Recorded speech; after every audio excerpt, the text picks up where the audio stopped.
Good morning. How you doing this morning?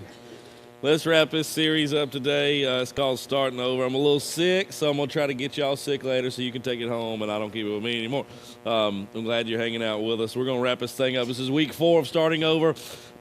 Before we kind of get going, duck tease you a little bit, but we'll be hearing a whole lot of Easter stuff next week. We'll start talking to you about what's going on for Easter and all the services. There'll be 6 services this year for Easter, and they're all on. Yeah, get excited about it. Thank you, Lena. They're all on.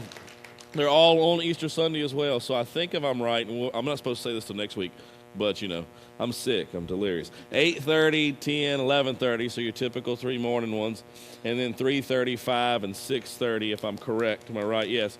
For our evening ones on Easter Sunday. So 6, and then after Easter, we've got a big announcement that we'll be talking to you about. All our team found out about it last week. The all-team meeting coming up after Easter. Different service times. You can kind of guess where that's going. That's coming up after Easter. We'll tell you more about it. And this week, 12,500 peeps got delivered to Union Church this week. Yeah, right? 12,500 of them little dudes. And y'all are gonna use them to invite your peeps. Get it? See what we did there? Invite your peeps to Easter. They're going to be Easter invite tools. I have little stickers on them, a pack of peeps, and you'll use them to invite your peeps to one of those 6 Easter services.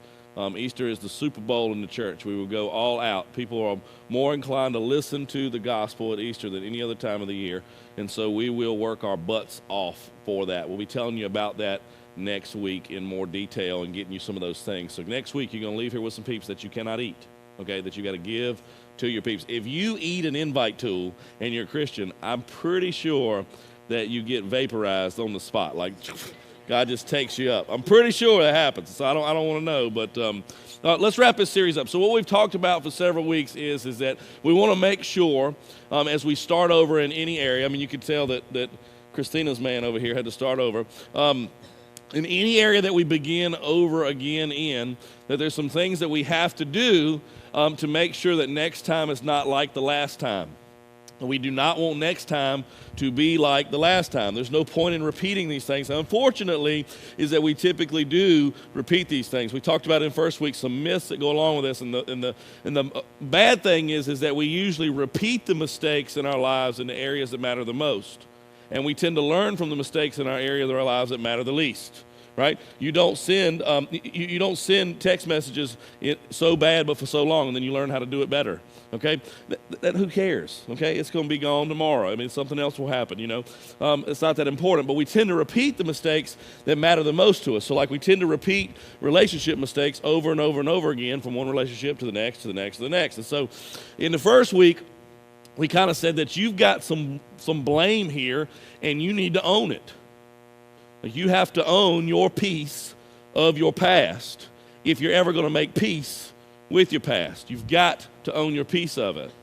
Then last week we talked about the fact that you've got to rethink this thing. You've got to think differently than you did before. If you think differently, then you'll do differently. And so we want you to think differently. We went through some stuff last week with regard to that. And then this week, I want us to go back to the blame pie chart that I made you do in week 2. I want to throw that up on the screens. Here we go. This one's nice. How many of you did it, by the way? Oh, shouldn't ask that question. All right, so y'all made this pastor feel real bad. Anyway, so here's the circle of blame, right? And I said you got to own your part. So for example, your part, the blue part here is your part, and the red part is theirs. Now notice that everybody's pie usually looks the same because they're the ones that are more at fault than we are, always. And so, I mean, I understand. I know how it works. But anyway, so in this particular one, 1/4 of this is your fault, and 3/4 it is the other person's fault. And as we begin to wrap this series up, we talk about some of the things that you need to do to start over. 1, all of you are starting over somewhere in your life right now. And 2, once you own your piece of that part there, you've got to deal with the rest of that pie. Like we have to deal with the rest of that. So today I want us to deal with the rest of that pie.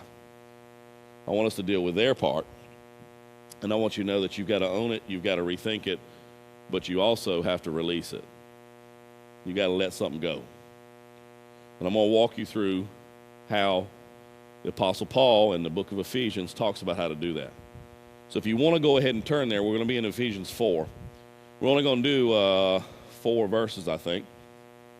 But if you want to go ahead and go there. Now, we've been talking Paul now for literally like 3 months. Have you noticed this? I don't know if you noticed it. We did the whole book of Colossians, right? And then this series, it's all been Paul. Then the series we're going to start, that we're going to show you at the end of church today, the Vision series, our post-Easter series, all those things, it's going to be Paul too. We're going to go through the whole book of Philippians together. It's an intense amount of Paul is what we're doing. And you say, Adam, why is that? Well, that's just what God did to me about 8 months ago. So that's how I teach you. So what we preach on is whatever God did to me about a year ago. And then that's how it kind of works out. So I was working through the epistles, the letters that Paul writes, and that's just what happened. Well, so when we get to Ephesians in just a minute, you can go ahead and turn there. And you can crack out your Bibles on your phone too. We're okay with that. We're cool with that. People always get weird, like, I don't want nobody to think I'm texting. Look, they need to look at their own Bible. You look at yours, okay? And look, judgmental Christians, we throw them out, all right? If you're wondering why we got security with guns, it's for judgmental Christians. Anyway, so, and if you do not have a Bible, I say this every week, we will give you one on your way out. Just stop by the info desk and tell them you want a Bible, and they'll just hand you one. There's even some large print ones for those of you that can't see. So let's dive into these thoughts real quick. I got some questions I need to ask you before we get to Ephesians 4, 26, 27, 31, 32, if you're looking for it. I'm about to miss my chair. Some questions for you. These are pretty intense questions. It's going to get a little intense today. I don't feel real well, so I'm not really reading the pulse of you real well, so I'm just going to do what I do. We're going to let God do what he does, and then you go eat Mexican food, and I'll go suck on a cough drop. Does that sound good? Okay. But I got some intense questions for you. How far into your future do you intend to carry the angst created in your past? All right? Like, think about it. How far into your future do you plan to carry this mess? Do you intend to carry the angst that came from your past? Now, I say angst because it can be hurt. It can be anger. It can be trauma. It can be all kinds of stuff. Angst from your past. It's just not resolved. There's just this boil of it in your life. Sometimes it's big, most of the time it's small. How far into your future do you plan on carrying it? Now, that's a legit way to ask this. And the reason we're going to ask it is because that's what Ephesians, that's the way he's going to ask it in just a minute. How far in your future do you plan to carry it? I ought to just wait for you to answer. You know what everybody would answer if I made you wait to answer? You'd say, well, Adam, I don't really plan on that. That's the problem. That's the problem. Because if you don't plan to deal with it, you're going to carry it. If you don't make some sort of plan to deal with the other part of that pie, you are going to carry it around with you for the rest of your life. And you're going to carry it into relationships and marriages and jobs. You're going to carry it into friendships. You carry it from one church to the next. Right? I know because I walked from the church that hurt me into this one, and I carried my baggage too. I know you do. A lot of you look at me through the eyes of what somebody else has done to you, and I just have to keep on rolling until you realize that I ain't who that person was. Okay? It's just true. But it's the same thing with me, with you. There are some of you, and you give me something, and I get church hurt, and I have to go, wait a minute, that's not who they are. Right? That's not it. You carry this stuff around with you, and you carry it next. And parents, we carry this stuff into our children. We give it to them. We give it to them like the sickness in my house right now that's going around. It just happens. Nobody intends to puke and then make somebody else puke, right? How many of y'all been puking this week? Yes, it's gross. Our house is like puked up. Look, Valerie was throwing up last night, all night long. And the toilet breaks in the middle of her puking. Now, how does that happen? I have to fill up the toilet with, she's going to be mad at me, isn't she, when she hears me say that? I have to fill up the toilet with a bucket from the shower in the back of it to then flush the nastiness out. Like, nobody intends to make somebody else sick. You don't intend to do that to your kids, but if you don't have a plan to deal with it, you're going to carry it into that. And as we wrap up this whole starting over thing, you will not start over appropriately. You will repeat the mistakes again unless you understand that there's some things that you just got to release. Let me ask it this way. How long do you plan to allow the people who mistreated you to influence you? How long? How long do you plan to let the people who hurt you the most influence you in your life? How long? Like, let's get the calendar out. Let's get the calendar out.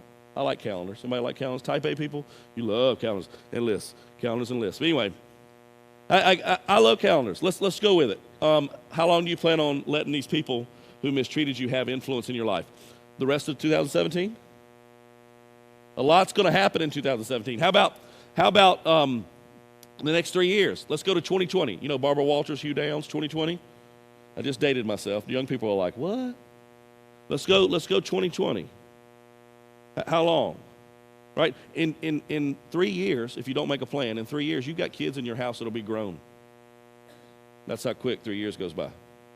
The 15-year-old turns into the 18-year-old in a 3-year period, right? Very, very, very fast. And so the question is how long do you plan to do this? How long do you plan? I'm not downplaying the significance of what was done to you. I'm just saying that there's some responsibility and ability that you're going to see in the scripture in just a minute that you have to bear to be able to clean this stuff out so that you can release it, so that you can start over. See, you've got to release the past so the past can release you. Like, the past is not going to release you unless you release it first. It holds on for dear life until you rip it off and say, that's enough and I'm not carrying you around with me anymore. See, forgiveness does something special. Forgiveness allows us to leverage the lessons in the past without carrying around the luggage from the past. So forgiveness allows us to learn from it, not repeat it, not put ourselves in a situation where that person's going to hurt us again, but also not get hurt by the baggage, just learn from the lessons. Does that make sense? You're not carrying it around with you. You're just learning from the lessons that have been done. It's the same thing with our sin in our lives, right? We learn from what it did to us, and the forgiveness from God lets us learn from it without carrying the penalty of it and the punishment of it around all the time. It's the same concept. So let's jump into Ephesians 4. Go ahead and turn to 26. We're going to digest this a little bit in specifics and break them down a little bit. Before we do it, this is Paul writing to the church in Ephesus. What's cool about this is Ephesus still exists. You can still go here. Now, every time we talk to folks, I talked a lot about this last week. If you struggle reading your Bible because you don't believe half of it, you have to understand this is one of the most significant historical documents that history has. Remove God and Jesus out of it all you want to. It's an extremely historical document. Ephesus still exists. You can go over there. You can go travel there now. Now, you might get shot, but you can go hang out. But, what's the difference? If you go to Greensboro, you might get shot too. But you can go to Ephesus. It's really cool. So let's start off with 26a, just the beginning of it, and don't read ahead, okay? Let's just kind of do it together. 26a, in your anger, do not sin. In your anger, do not sin. In your anger, do not sin. Now, here's the cool part about this verse. There's two imperative statements here, all right? Imperative statements means you have to do both of them. How many of you have a Bible translation with you today that says, be angry and do not sin? Anybody got one? Yeah. That's a much, much better translation right here. Now, they both mean the same thing, but be angry and do not sin. Look at it from that way, and then you can see the two imperatives. Right? You can see that there's two imperatives here. You can see, be angry and do not sin. God's telling you to do both. Wait a minute, God's telling me to be angry? Yeah, there is some stuff you should be angry about. There is. And he says, yeah, be angry. There's some stuff that's going to make you mad, and you should be angry about it. You should be. And he's saying, be angry and don't sin. He's always going to tell you not to sin, by the way. Always. Now, we like to create ways where we kind of justify the sin, right? And then we say, well, it's okay in this situation, but in God's eyes, it's not. All right? I mean, little white lies. I always tell little white lies. We do them all the time, okay? I mean, we even teach our kids how to do that. We wouldn't even realize it. You ever been into it? I'm gonna show you. I'm gonna lay my cards out there. You ever been in a fight with your spouse? Kids know about it. You're late where you're going. You get there. You tell your kids to say, we just run a little behind. You ever done that? I have. Or we're just not feeling well. We're not feeling well because we've been screaming at each other for 3 days. right? That's why we're not feeling well. And we kind of teach our kids in these ways to just kind of, oh, we forgot it at home when really you didn't forget it. There's all kinds of ways that we teach these things. But the Bible's always going to tell you, God is always going to tell you, do not sin. But he's also telling you in this moment, be angry. They're two imperatives, and they're equal in this passage right here. They're equal. Be angry, do not sin. So there's some stuff that you should be angry about. There's a time and a place for anger. There is. The question is for you, is it an appropriate spot back when it happened? Or is it now morphed into a time and a place that's not appropriate for it? So what happens with anger when it moves from a time and a place that's appropriate for it to another one is that it moves into sin. That's what happens next. You've got to keep anger in its place. And its place is away from sin. You follow me? When we mix anger and sin together, we have problems. Every single time. We can be angry and not sin. And then that's justified. But when we mix the two together, we've got issues. When we mix angry and do not sin together. Now, I'll be honest with you. This verse right here, I'm real good at the first part, not that good at the second part. So I'm scoring a 50 on this test. I can be angry. You know what I mean? Anybody else got that same problem? Raise your hand for your spouse. It's okay. Not judging me. I can be angry. Like, I know how to do that well. I get angry at inanimate objects. I get angry at flowers and trees. Let me show you how. Yeah, I'll show you.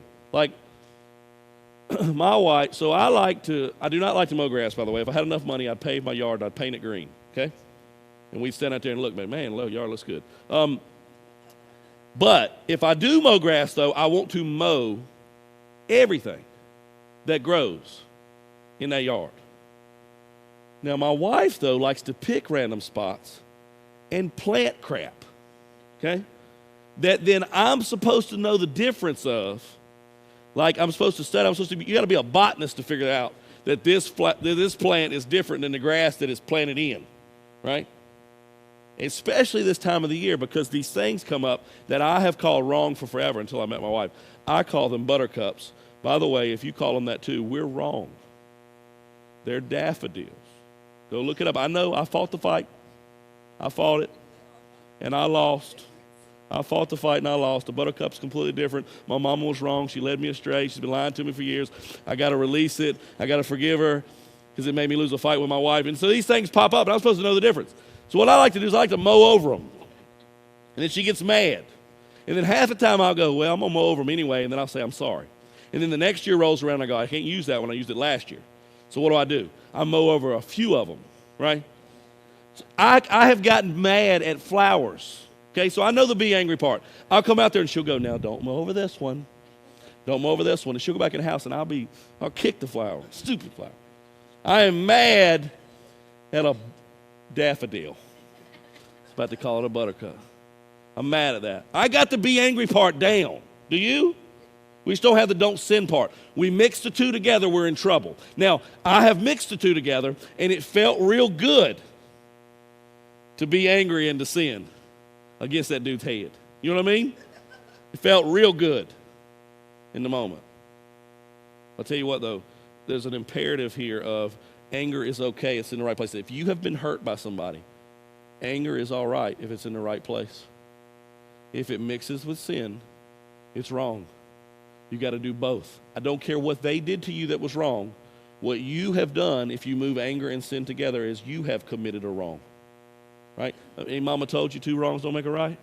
Right? You know, and two rights, they don't make a NASCAR race, do they? Two lefts make a NASCAR race. Is that right? I don't know what route they go. Do they go left or right? Awesome. See, I can't watch that. I'll go to sleep. Look at the rest of this, though. The verse gets better. Okay? So be angry, don't sin. You see God telling you can be angry, just do it correct. Don't ever sin, and don't blame your anger at some person that did something for you for the sin that you commit instead of taking it on your own responsibility. No matter what they did to you, you do the sin that you do in your life. You get to a point in an age where you need to pull your big girl pants up and your big boy britches and say, I am choosing what I do with what hand was handed me, right? No matter how bad it is. Look at the rest of this. Part B is awesome. So be angry and do not sin. Do not let the sun go down while you are still angry. Now, this verse is the verse of wedding showers, bridal showers in the South, okay? Right? So if you got married in the South, how many of you got married in the South? All right? How many of you need to get married in the South, but you ain't married yet? Oh, we can fix that. Anyway, don't raise your hand. I'm just kidding. But you in the South, what happens is you go to a wedding shower, a bridal shower, and some little old lady writes this verse down for you on a little piece of paper as an inspirational words. But she doesn't tell you that it's the verse because she doesn't know that, right? Because what she puts down instead is don't go to bed mad. Don't ever go to bed mad. That's what the little old ladies write down. But really, it's from Ephesians, and it's specifically about forgiveness being offered from you to somebody else in your life. And I want to show you the first part of that that's underlined. It says, do not let. You see it? Underlined here because you're going to see in the next couple of verses that is pointed towards you. That's your responsibility, and you have the ability to do it, or God wouldn't tell you to not let it. So in other words, when the sun goes down on your anger, why is it going down? Because you let it. You have the ability and a responsibility to do something about it every single time. You'll notice in the next part of these verses, there's several of these where it's the responsibility and the ability is placed on you. Do not let. A lot of people take this verse literally, okay?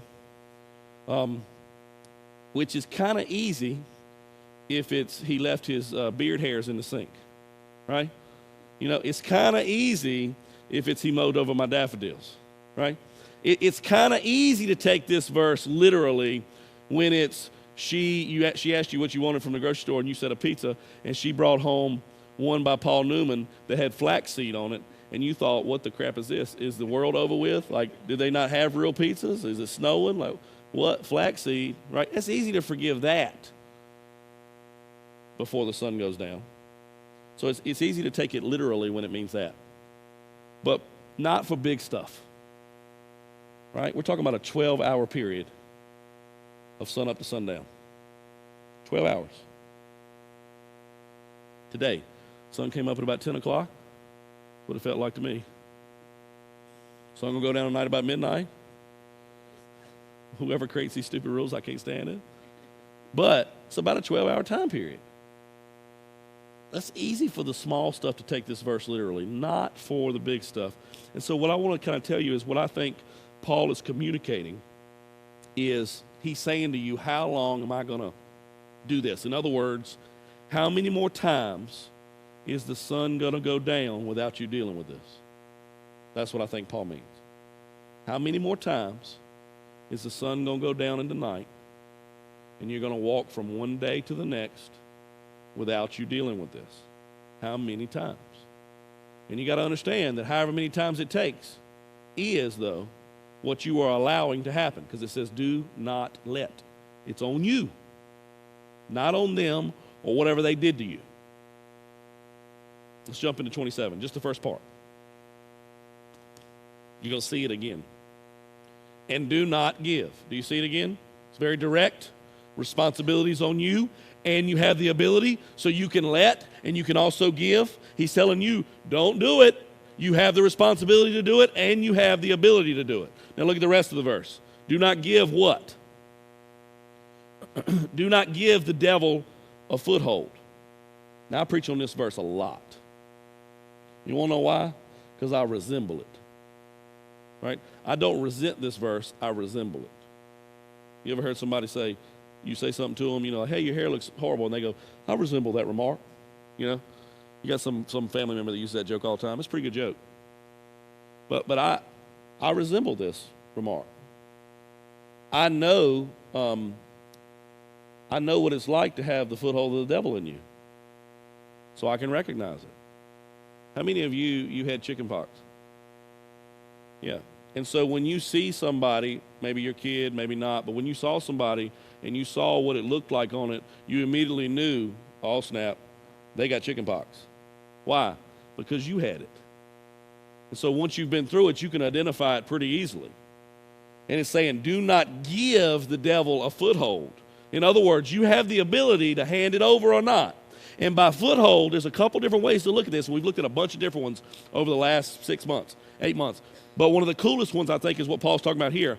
Is by foothold, he means an opportunity, a staging area, a place to camp out and set up shop, right? Or my favorite one, an encampment. You know what an encampment is? An encampment is where soldiers would come in from wherever at. They're taking over some place, whatever. I watched this show called The Curse of Oak Island. Anybody watch it? I love it, right? I'm ready to hope they find something, though, because I'm getting tired of watching it, right? I'm pretty sure that slave Samuel found it all, and he's got all the money, and that's why, anyway. They find this encampment. How do they find it? They start digging up stuff. They find these coins, bullets, all kinds of stuff, little pieces of chain. And what it tells them is that at some point a soldier settled there, and then lots of them showed up, and they made a camp. It's an encampment. And so when you give, not when they gave, but when you don't decide to make a plan to deal with this, you give the devil a place to make a camp out of. It's a semi-permanent residence. And what happens in an encampment is the devil sets up shop. We're going to talk about the specifics of the devil in just a minute. Sets up shop. And then what an encampment means is that he then calls his buddies, and they come too. So mistrust, distrust sets up first. Some of you. And then sun's going up, sun's going down. Sun's going up, sun's going down. And an encampment just gets bigger. So mistrust invites insecure, right? And so the devil then invites his other buddy, grief, shame, right? And he starts to invite these things in. You're not good enough. You start to invite all that stuff in. And then when they hang out long enough, what happens when you put those friends together long enough, you know what they do? They drink. You got them. Think about your friends. If you put your buddy who's the most grief person you got and the one that's the craziest and the most insecure, and you put them all together, guess what they're going to do after a while? Drink. And that's what ends up happening. So buddy alcohol abuse shows up, and dependency on some sort of drug shows up, and being a horrible father shows up, and repeating what you're trying to start over, what you swore you'd never be, shows up to the party and camps out in your heart. It's called an encampment. It's called a foothold.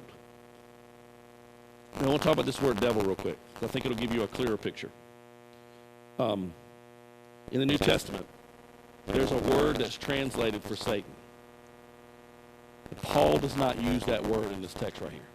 He's not using that one. He's using the one that's a little different. He's using the Greek word that means deceiver or liar or strategizer is the one he's using right here. Now, I'll tell you the brilliance of this verse through Paul is the fact that you can take the word devil out and you can put in the word, the name of the person in your life who lied and deceived and strategized against you, who hurt you.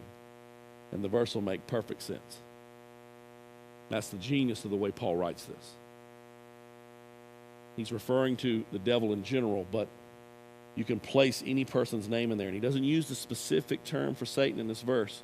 He uses it as a more general place so that you can literally place that person's name in there.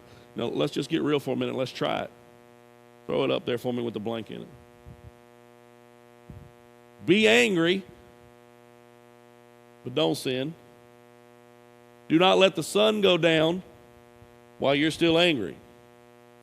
How long are you going to let day after day after day pack up without you doing something about this? Because if you don't, then you are giving whoever this is a foothold. Put the name in there. Don't be scared. Makes it real. I told you earlier, I know what chickenpox looks like because I had them. Well, I've been putting somebody's name in this verse for about 6 months. And I'm starting to be very keenly aware of the fact that there's got to be some sort of plan in place to get over this mess. There's got to be a future date, a choice, a place where I go, no more. God says it's my responsibility. I cannot sin. I can let or not let. I can give or not give the devil a foothold. So you don't want to give the person that hurts you the most a staging area in your heart, do you? You really want to hand over to the person that hurts you most an encampment in your heart? No, of course you don't, but that's exactly what you're doing. Adam, you don't understand, this stuff cuts deep. No, I do understand more than you realize. Remember what we said earlier? Last week we said, you may be unique, but your situation ain't. I would almost guarantee you, I wish I could guarantee you, that there's somebody in this room right now that's going through exactly what you're going through. The only difference is you're unique in your ways, and they're unique in theirs. The situations are similar. Your marriage hurting right now, breaking up, somebody's cheating, they're in this room. They walked through it. How do you know? Because I talked to them. Lost a child, they're in this room.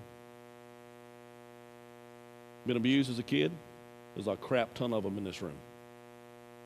They're here. Hate church, plenty of them too. Somebody messed with you. Somebody took your innocence. Somebody took the innocence from your child. They're in the room. They're here. Daddy beat you up, smack you around, smack your mama around. They're here. You're not by yourself. It might be time to say, I'm not going to let that person have the encampment, the staging ground, the campsite in my heart anymore. Let's keep going. Look at verse 31. I want you to skip 28, 29, 30. You can read them on your own all you want to. They're great. I just ain't got time. 31. You'll notice some underlined stuff again. What does that mean? That means your responsibility and your ability. You can do it, and you should, is what God's saying when he says this. 31. Get rid of all bitterness, rage, and anger, brawling, and slander, along with every form of malice. Don't miss these first 5 words.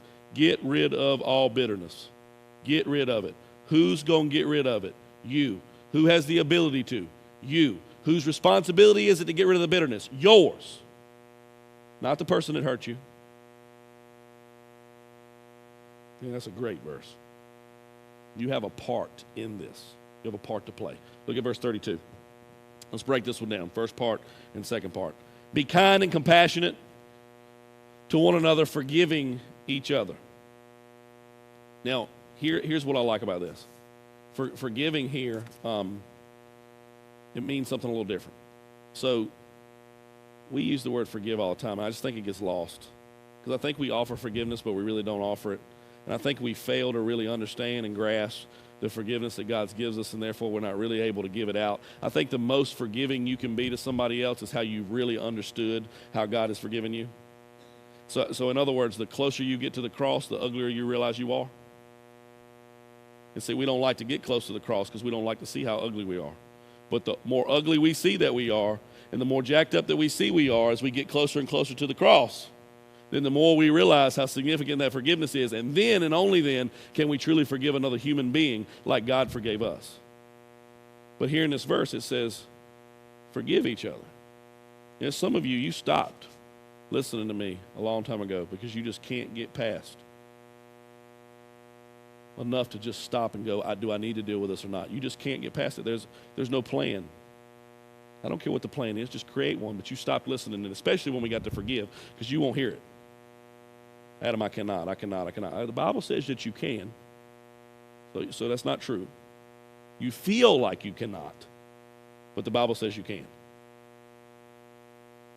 And it tells us to forgive, and when it says this, it's using the word pardon here.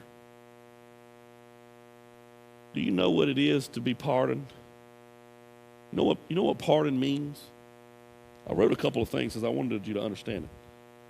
You know what a pardon is? A pardon is, you're guilty, but I'm going to let you off. I'm not going to punish you. Don't miss it. It's two pieces to a pardon. Or,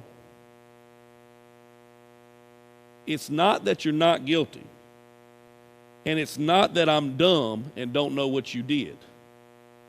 Follow me?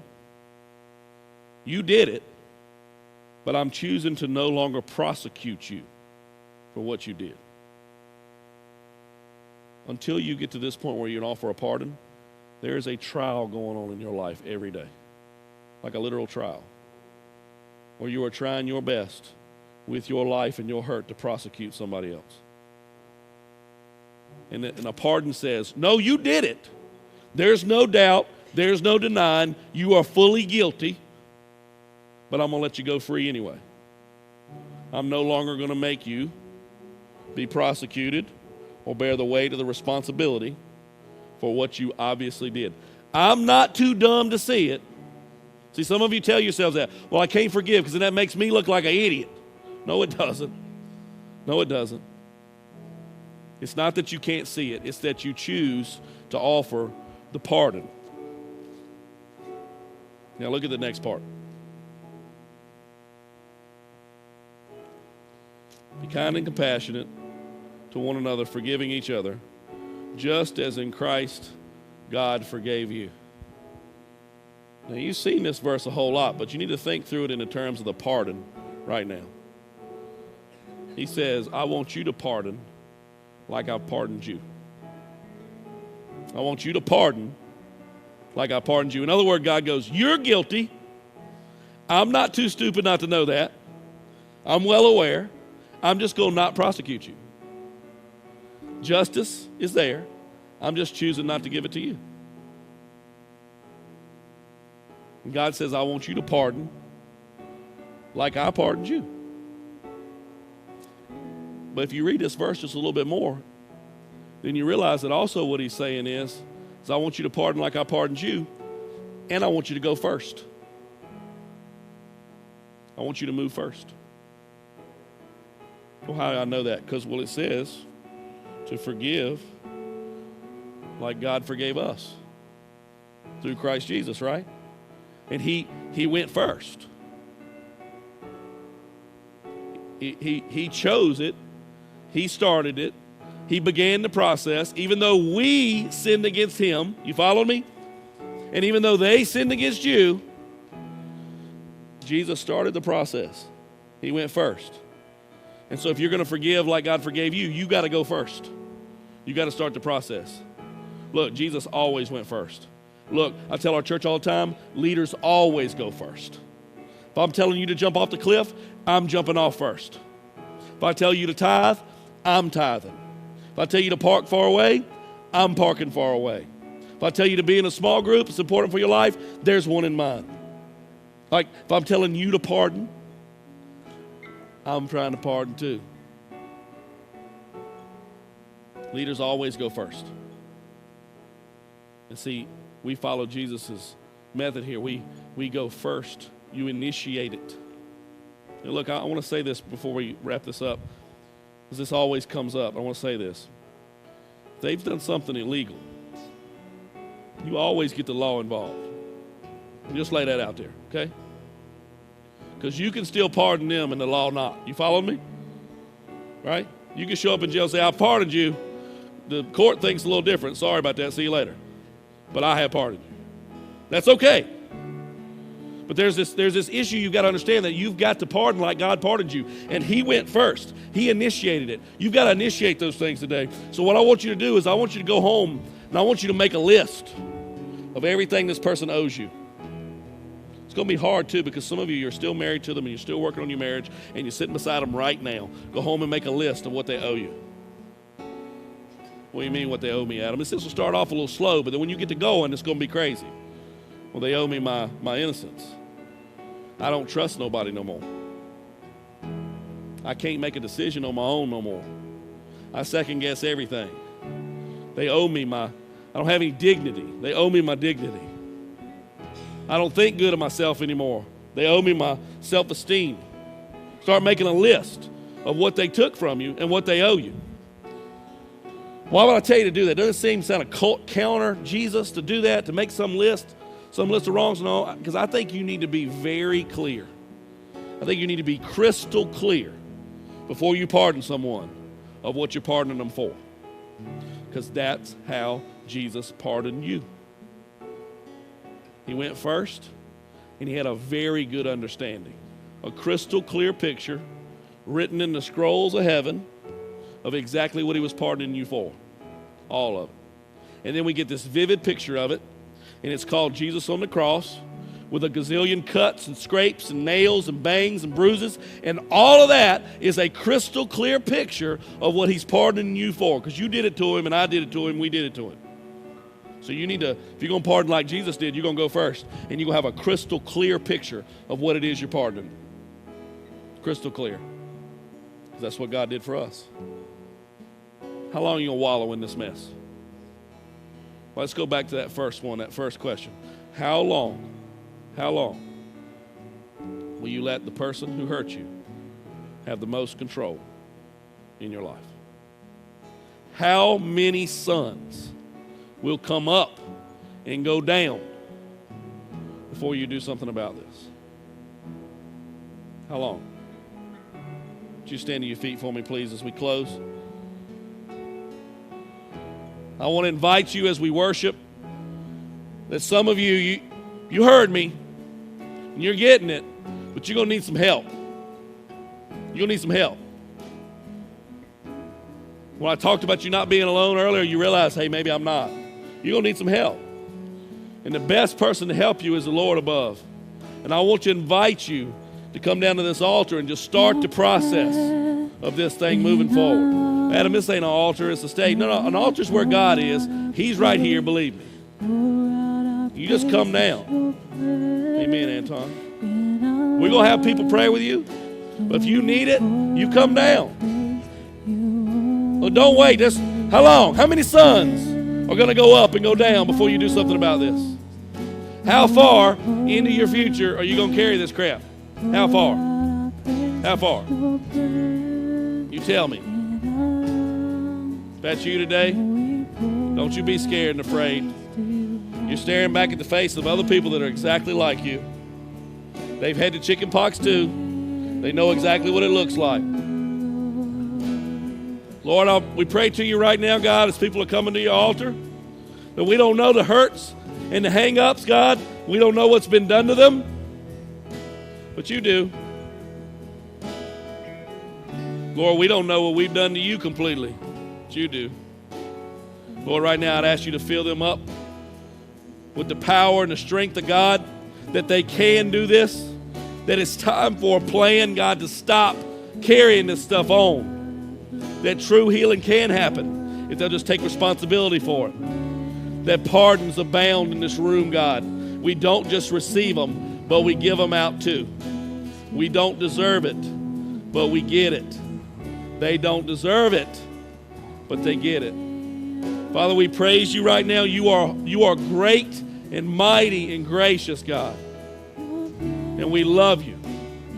I pray that you just do work here today. If somebody doesn't know you as their Savior today, that today might be the day they stop and they ask somebody about this guy named Jesus, who is to turn our worlds upside down. Lord, turn our worlds upside down right now.